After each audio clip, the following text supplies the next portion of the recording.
Hey, it's Steve Zonard and Mike Gaddy with RE/MAX Expert Zonard Associates. We're at our latest project.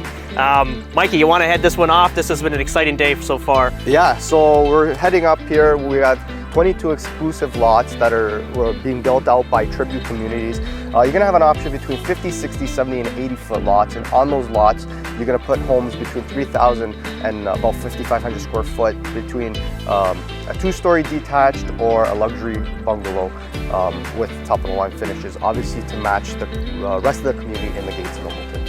Yeah, it's going to be a very exciting site. Obviously, sales prices are going to start between, again, they haven't been released just yet, but they're probably going to be in the low 2.3s to, I would imagine, about 3.5. Again, don't quote me on this. We still haven't seen the price list. We're just in talks with pricing.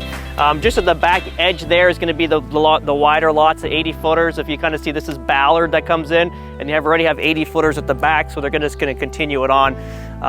With 50-footers along Oliver Emerson, and then a couple 60-footers on these corners here. And just to kind of mark what they're producing here, so it's going to be similar models to what they've sold in phase one, but just upgraded. Obviously, the finishes are going to be more up to date to today's standards, and today, let's say 2024, and also the elevations are going to change, like the rendering styles. Very similar layouts, but it'll look a little bit different, more like a change of phase. And just one big shout out to Nelson Antunes at FAF Porsche.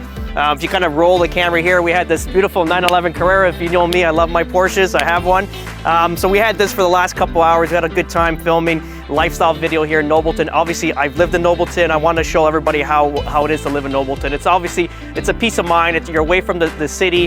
It's such a small community, tight-knit, but also the lifestyle is very, very beautiful. If you're into like outdoor activities, running, hiking, cycling, cars, I'm gonna bring you down one of my favorite roads. We go for it on this road. I'll show you how we go into that turn on the 17th side road with a 911, and that's pretty much it. So excited for this project, and have a watch of this video. You'll enjoy it.